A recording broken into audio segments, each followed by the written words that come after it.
seperti apa, kemudian cara kerja vaksin, kemudian menjelaskan vaksin itu ada beberapa jenis dan perbedaannya seperti apa, dan kemudian kita tahu tentang jadwal imunisasi yang ada di Indonesia serta prakteknya dalam klinisnya besok. Oke, sebelumnya kita mulai pretest dulu. Ada 2 pertanyaan yang bisa kalian baca, bisa langsung di polling.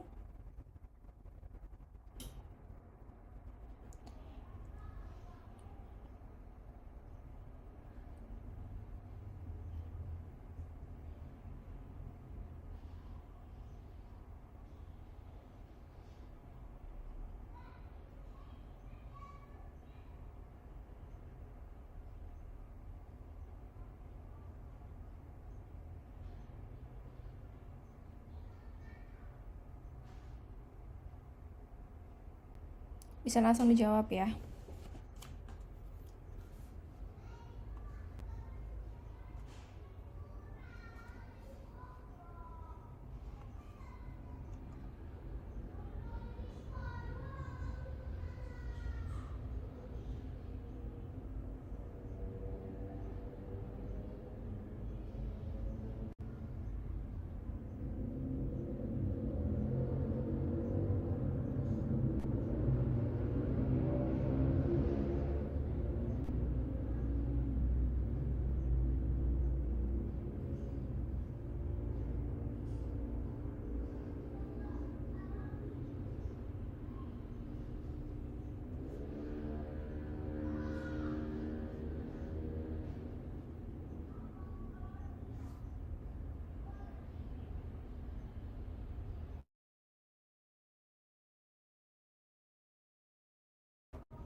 Oke, pertanyaan pertama sudah, kita lanjut pertanyaan kedua.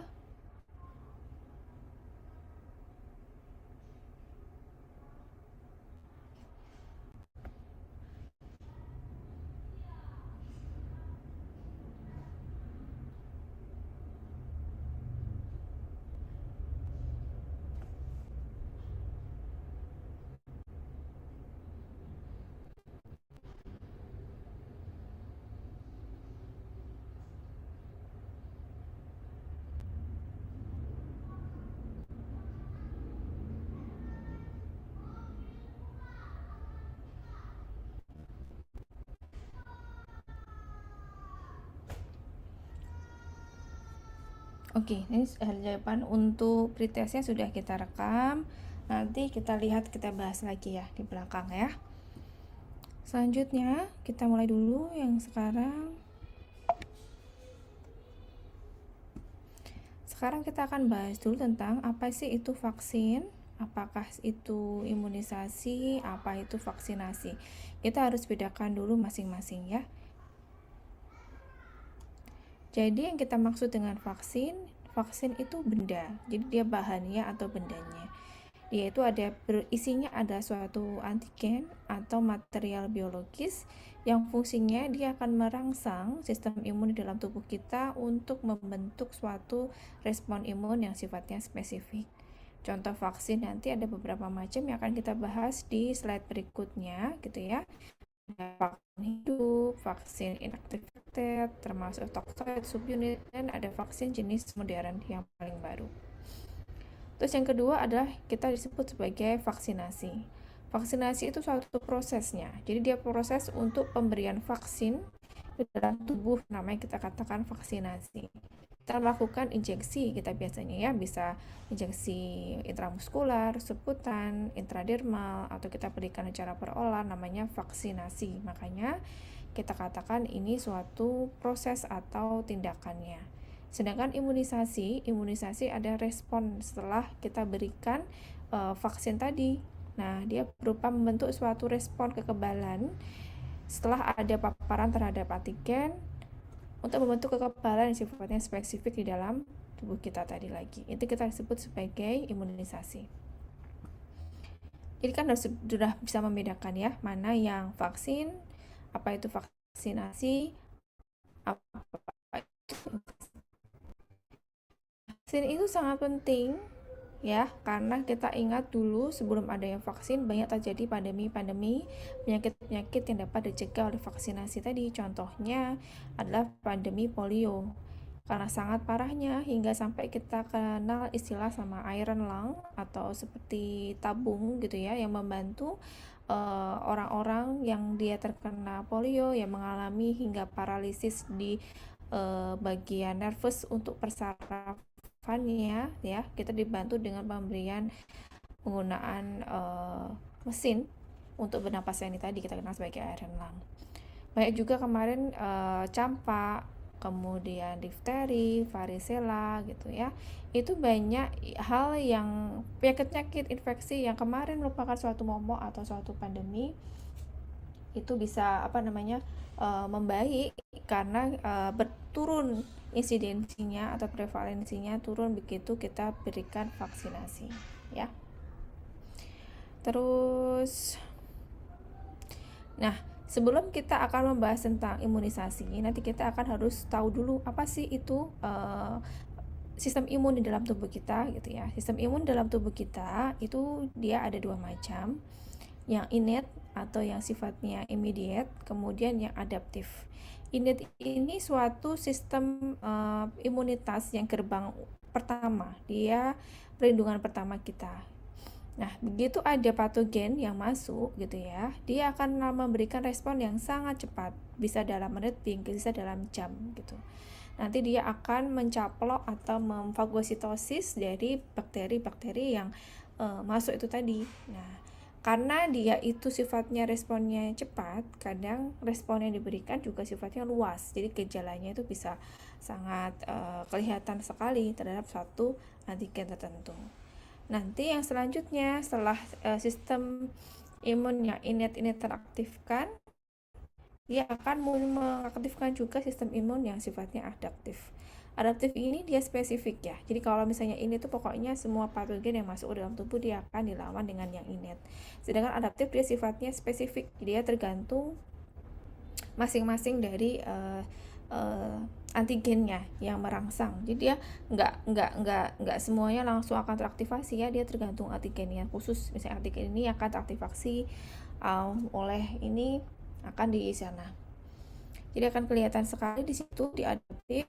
Sel-sel yang terbentuk di sini adalah sel-sel limfosit. Ada sel-sel limfosit B, limfosit T gitu ya. Responnya itu berbeda dengan yang innate yang dia hanya dalam beberapa menit sampai jam, sedangkan adaptif itu dia membutuhkan waktu, kadang-kadang dalam hari.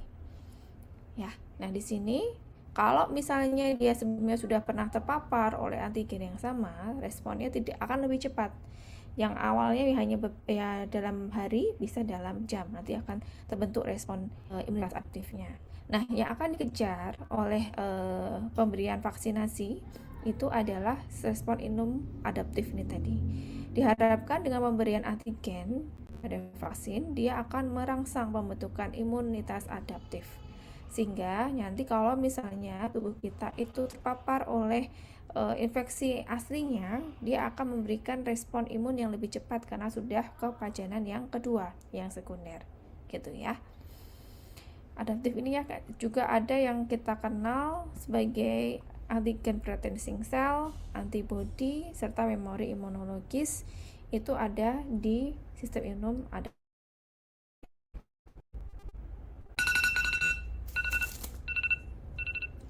Oke, sekarang ada video singkat, nanti coba kita dengarkan dulu ya.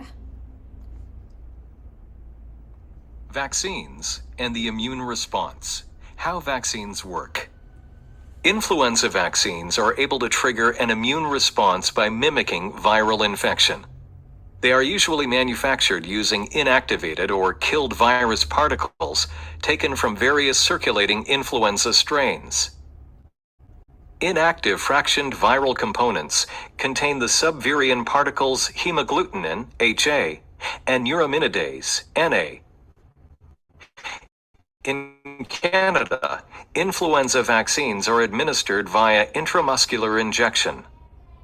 These fractioned particles containing the foreign antigens hemagglutinin and neuraminidase are released from the vaccine into the bloodstream. There, they are met with an immune response mediated by various immune cells, including macrophages, T lymphocytes or T cells, and B lymphocytes or B cells. A major mechanism of action involves macrophage phagocytosis of hemagglutinin, breaking it into smaller components. After ingestion, macrophages display the hemagglutinin antigen on their surface in combination with a specific receptor known as the major histocompatibility complex, or MHC. T cells are now able to recognize and bind foreign antigens that are associated with the MHC. Upon binding to the MHC receptor, T cells become activated and proliferate into either cytotoxic T cells, regulatory suppressor T cells, or helper T cells. Activated helper T cells express hemagglutinin receptors specific to the vaccine strand on their surface and play a major role in antibody generation and memory B cell activation. Unlike T cells, B cells are able to ingest hemagglutinin independent of the MHC. Once internalized, B cells process the hemagglutinin antigen and present it on their surface in combination with an MHC. When activated helper T cells interact with activated B cells expressing antigen MHC receptors, they begin secreting lymphokines, which have several effects. Lymphokines trigger activated B cell proliferation, which leads to either their differentiation into memory B cells or into plasma cells. Plasma cells produce hemagglutinin antibodies specific to the strain of influenza contained in the vaccine. Memory B cells aid in future immune response when exposed to an active influenza virus.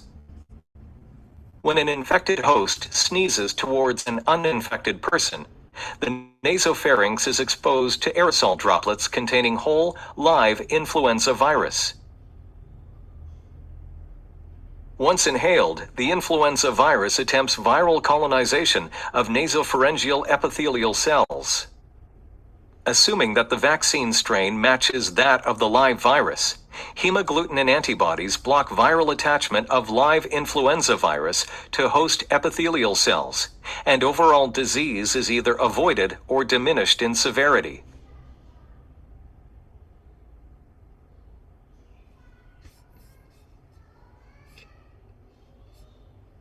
Ya, Vaccines and the immune response. nah ini ya tadi ya bagaimana vaksin ini bekerja. Kita bisa lihat ini di sini. Jadi nanti kita akan memasukkan antigen yang berada di dalam vaksin ke dalam badan kita. Entah nanti dengan cara apa ya, bisa lewat dia parenteral ataupun dia dengan enteral. Nah, kemudian nanti vaksin antigen tadi akan memakan antigen APC atau antigen presenting cell akan memakan antigen yang masuk ke dalam tubuh tadi dan dia akan membentukannya ke sel T. Bisa dilihat di sini dari sel T nanti dia akan mengaktifasi sel B dan akan membentuk antibodi dan membentuk memori. Yang kita harapkan tuh sebenarnya di paling puncak ini yang pembentukan memorinya tadi ya. Jadi kalau sel memori ini sudah terbentuk, nanti kalau misalnya ada seorang anak yang dia sudah terpapar sudah mendapatkan vaksinasi gitu, nanti dia akan memiliki sel memori sehingga nanti akan jika dia terpapar oleh infeksi liar atau infeksi aslinya, maka akan langsung sel antibodi tadi yang adaptif akan langsung terbentuk dengan cepat untuk mengatasi infeksi itu tadi.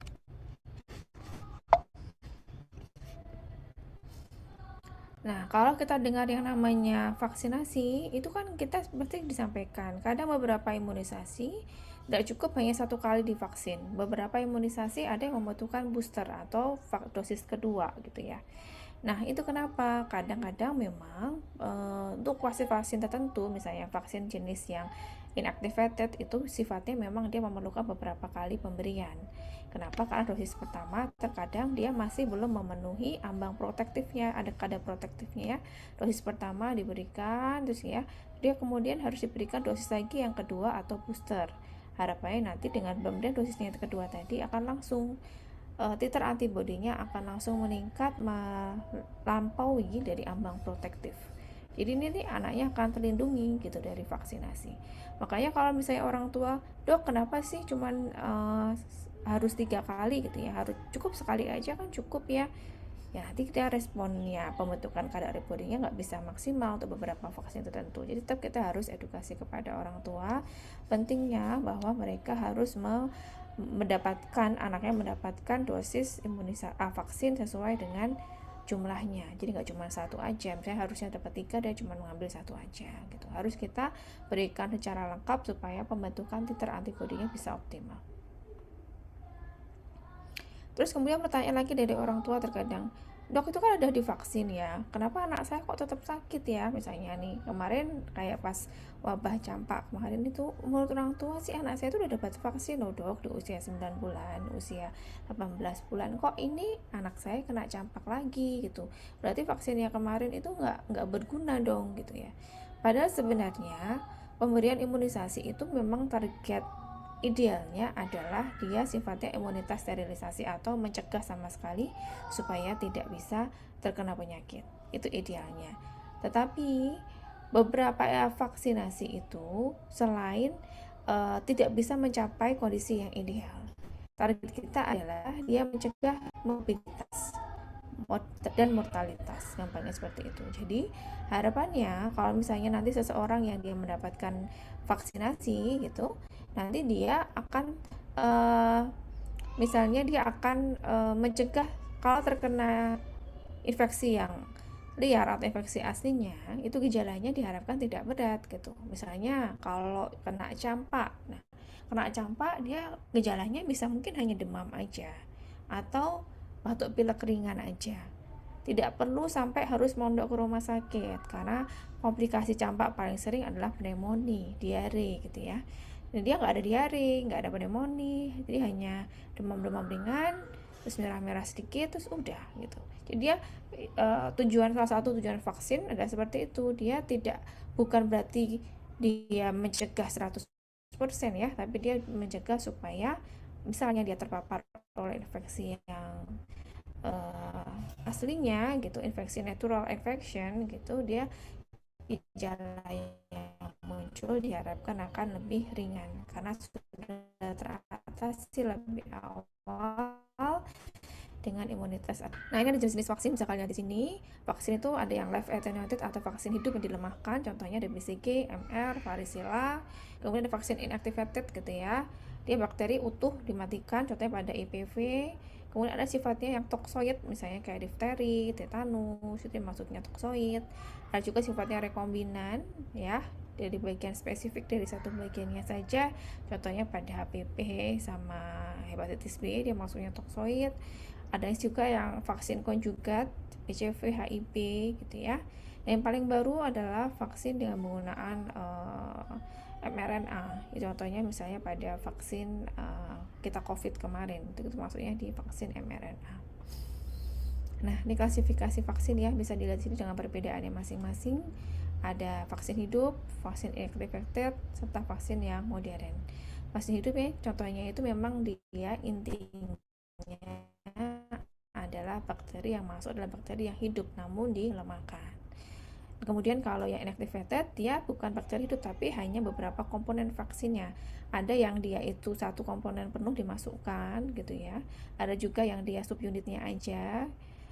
Ada juga yang dia sifatnya toksoid kan. Yang terbaru adalah yang modern vaksin.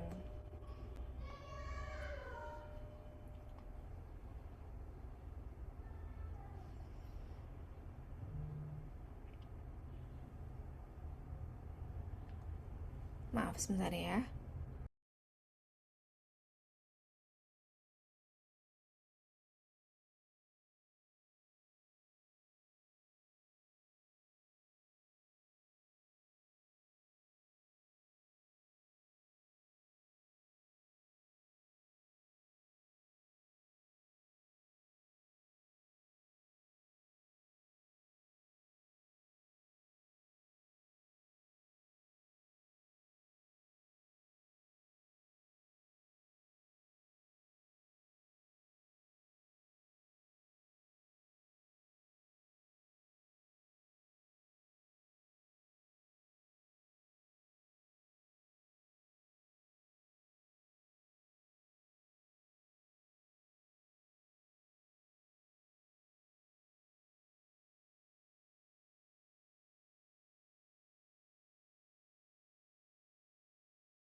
Ya, vaksin yang hidup atau ini yang khasnya adalah dia itu membentuk respon imunnya menyerupai dengan infeksi yang aslinya atau natural infection. Hanya nanti gejalanya itu sifatnya ringan. Karena memang dia itu bentuknya vaksin yang benar-benar infeksi yang asli tapi hanya dilemahkan, kadang-kadang gejalanya atau efek sampingnya yang muncul itu berat. Nah, salah satunya dia itu kontraindikasinya adalah pada pasien-pasien yang dia itu memiliki gangguan imunodefisiensi atau imunokompromis, gitu dilakukan, jangan diberikan dulu, misalnya pada pasien dengan HIV, pada pasien dengan tuberkulosis, pada pasien dengan imunodefisiensi primer yang memang dia ada masalah imunodefisiensi gitu ya, itu dia akan ditunda dulu sampai kondisinya dia baik gitu. Misalnya pada HIV kita tunggu hingga dia CD4-nya mencapai di atas 200 gitu, atau dia kondisinya sehat bagus, baru dia bisa mendapatkan vaksinasi. Jadi kita harus melihat-lihat dulu nih, kalau misalnya seorang akan mendapatkan imunisasi vaksin yang sifatnya vaksin hidup gitu, kita harus pastikan dulu kondisinya baik. Kemudian vaksin yang tidak hidup, contohnya tadi ya ada whole cell, ada subunit, toxoid, serta conjugate gitu. Itu sifatnya memang keunggulannya dibandingkan vaksin yang dia live attenuated adalah dia itu lebih aman dari segi efek sampingnya, tetapi pemberian respon imunnya lebih lemah. Makanya beberapa vaksin yang sifatnya vaksin tidak hidup ini tadi, dia biasanya diperlukan beberapa dosis, tidak cukup satu kali ya, dia beberapa pemberiannya untuk memastikan agar titer antibodinya itu bisa optimal.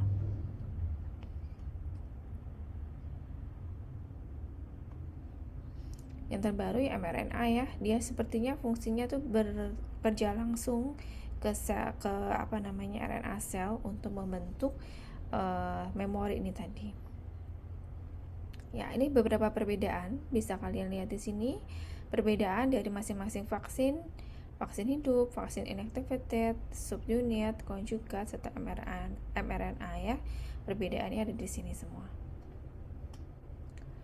Nah, kalau kita ngomongkan vaksin, kita juga kenal namanya herd immunity.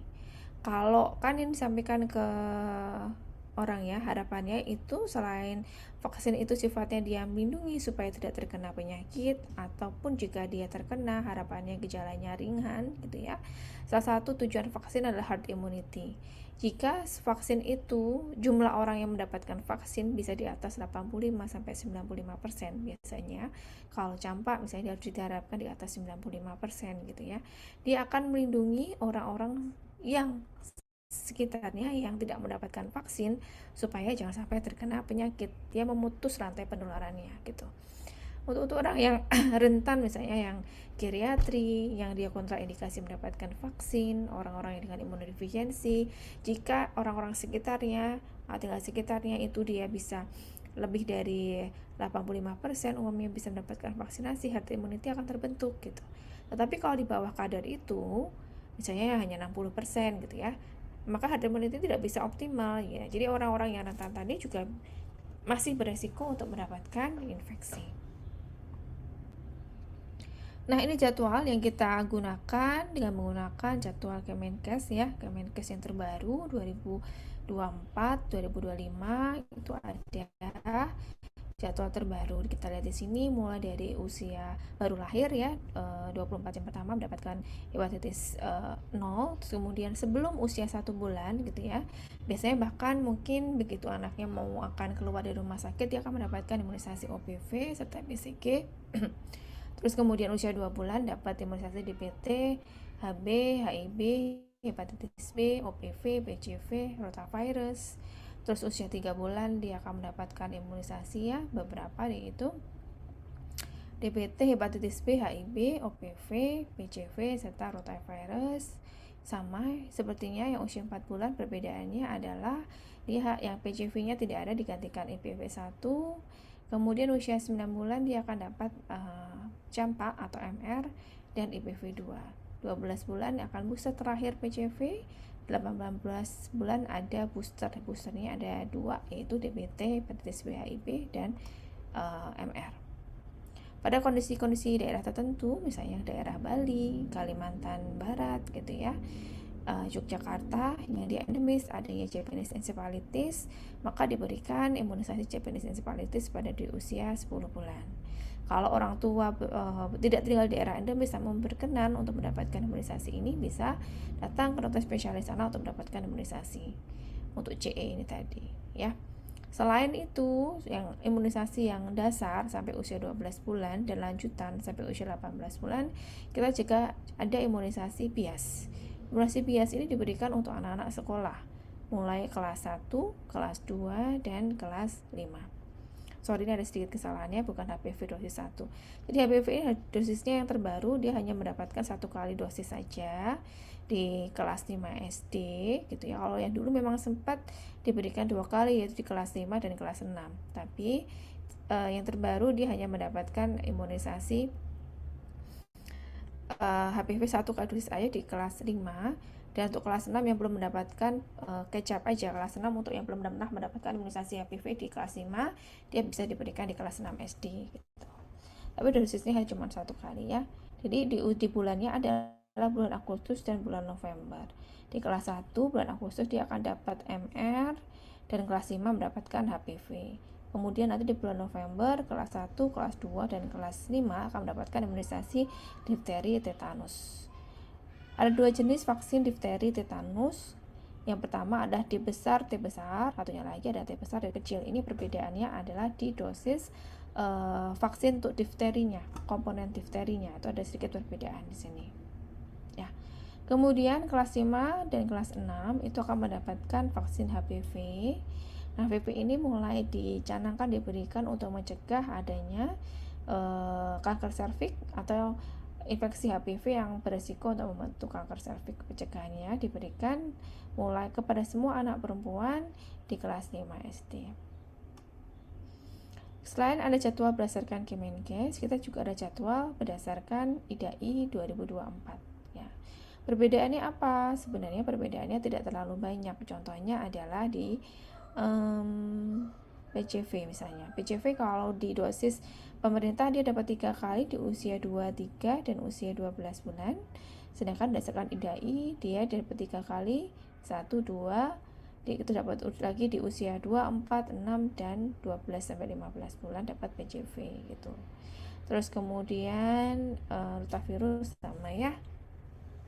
Kemudian JE disarankan juga dapat 2 kali dosis di usia 9 bulan dan di usia 24 bulan.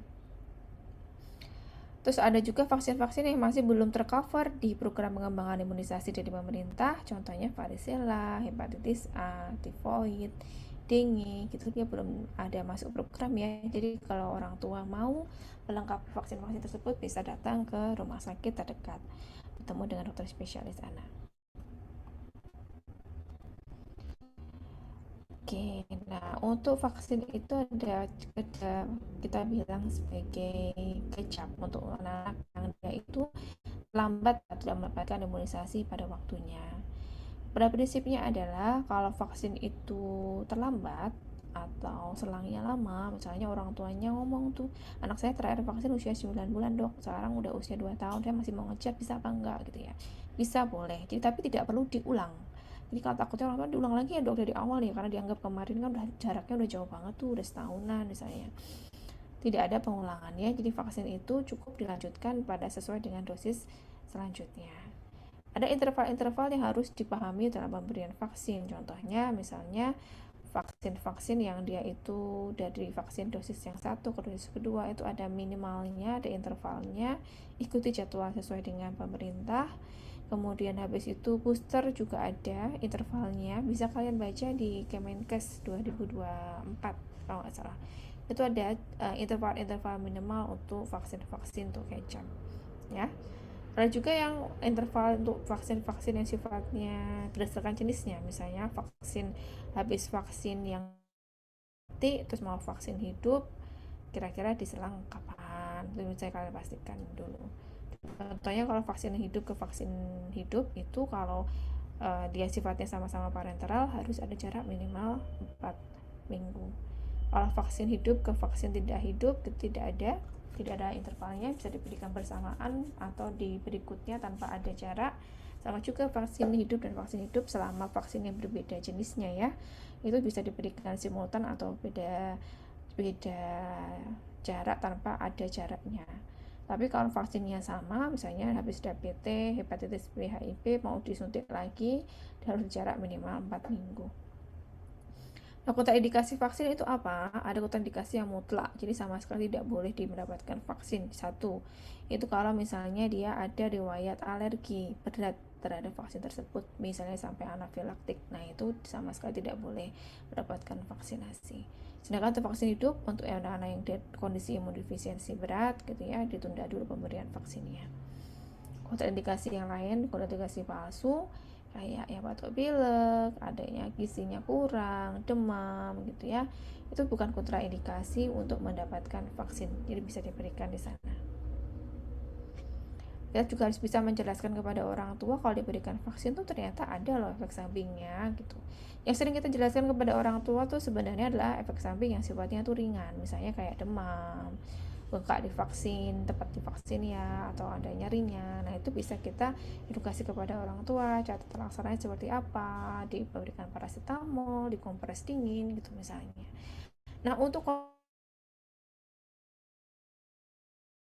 semuanya, misalnya habis imunisasi MR ada resiko anafilaktik, ada resiko trombositopenia, ada resiko bla bla bla, ada resiko kejang. Nah, kondisi-kondisi yang jarang-jarang, amat sangat jarang tersebut tidak perlu disampaikan ke semuanya ke orang tua. Nanti orang tuanya takut gitu loh. Bahkan karena semua tindakan itu memiliki resikonya. Bahkan misalnya contohnya nih, kalian mau minum paracetamol gitu aja, itu ada resiko alergi, resiko macam-macam. Kalau kalian tahu semua efek samping yang muncul, nggak jadi minum paracetamol gitu kan ya.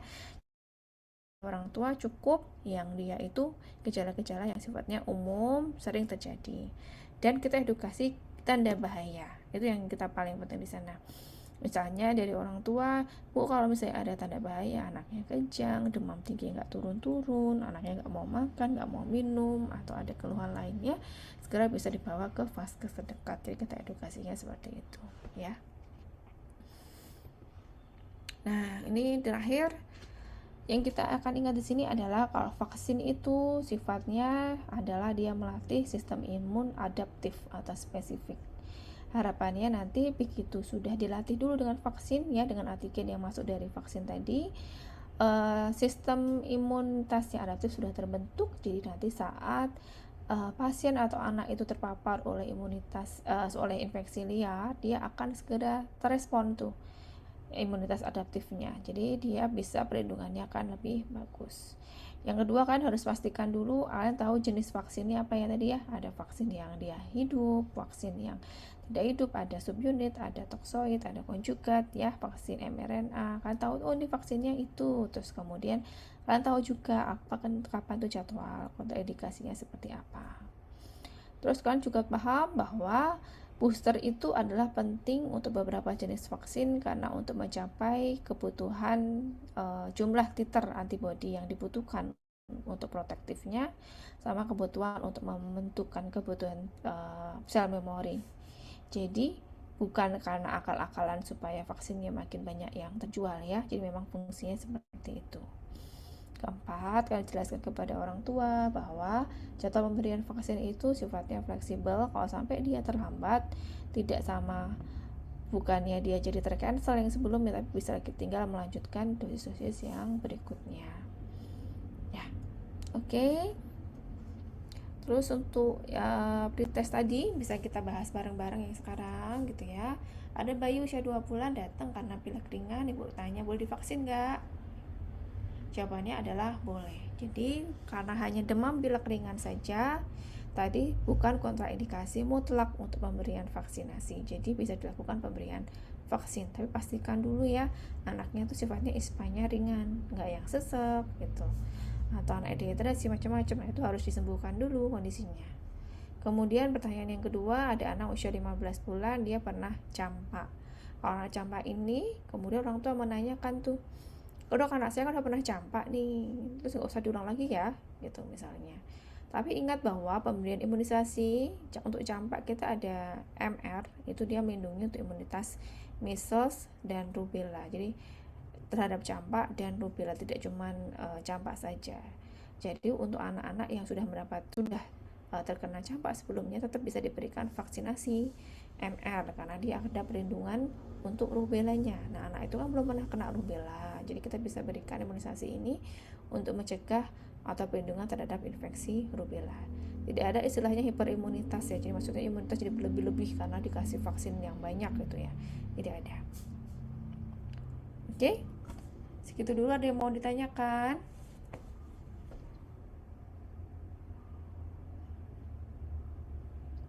Sudah ngerti semua ya berarti ya? Kalau sudah, kelas hari ini bisa selesai.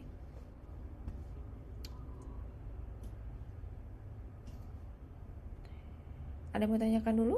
Sudah? Oke, dari ketua kelasnya bisa ditutup dulu ya.